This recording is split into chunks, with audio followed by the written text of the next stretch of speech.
Please help me in welcoming today's speaker, who will give us a historical perspective on the Christmas traditions in the city of Easton, the Mayor of Easton, Southampton.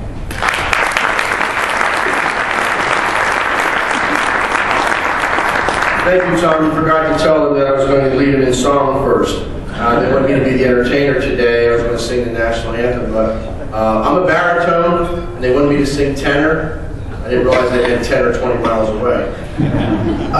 You know, it's easy for me to stand up here and talk about Easton. It's a city I love, but I love the entire Lehigh Valley. We're very fortunate to be here in the Lehigh Valley because we have over 60 communities that all have some semblance of traditions and cultures, whether you're in a borough like Emmaus or a city like Allentown or this beautiful city, Christmas City, Bethlehem. We all have our cultures and traditions, and in Easton, we're no different.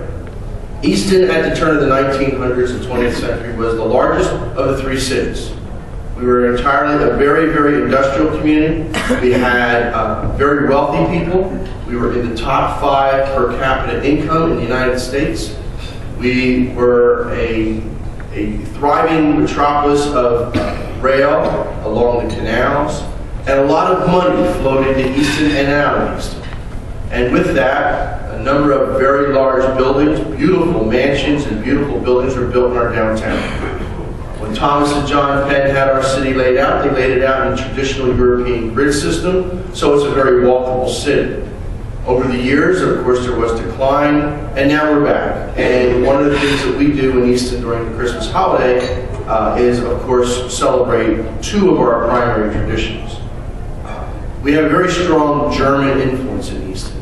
Easton was settled in the 19th century by a lot of German settlers who came over from Germany, settled in not just in Bethlehem and Nazareth, but also in Easton.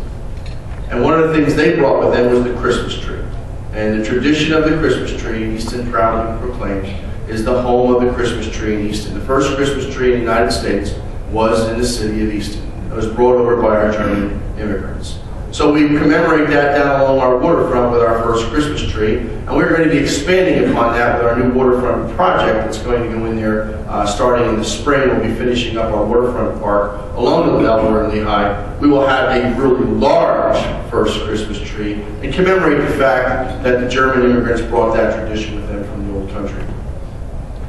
1951, with a beautiful monument to the soldiers and sailors, all of a sudden there was a need for the more commercial type traditions.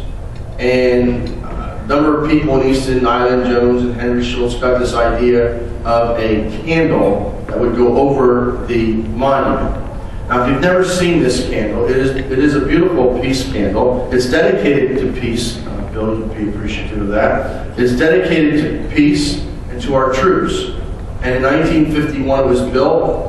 And a few years later, another one was built because that one burned, really, figuratively and realistically. It burned. And they made one out of it. It was red, that didn't work. And that candle has been up since 1951. It gets lit the night after Thanksgiving. And in 1989, we started realizing we needed a new one. And coming into 1990, we had it ordered. And around the middle of August, I got a phone call telling us that they wouldn't be able to have the candle for this season.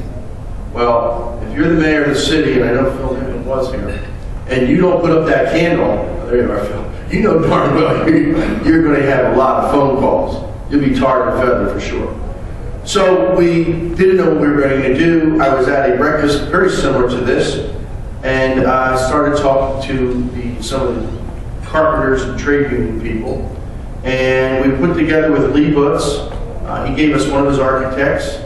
He designed the new candle, and the Lehigh Valley Building Trade Union set up shop in the Easton Municipal Garage and built our new candle, which is now about 25 years old, so we're starting to look at a new one again. And hopefully those ladies and gentlemen will be just as volunteer-oriented. In 1991, it was the Gulf War. And since it was a candle dedicated to peace, we said we were going to leave this new candle up, since it was brand new, it would last, until the troops came home. And it was about May of that year that the troops started coming home in 1991. And between the holiday season and then, we put up chicken wire. People went around tying the yellow ribbon around the entire candle, commemorating, making best wishes to people who were overseas serving the troops.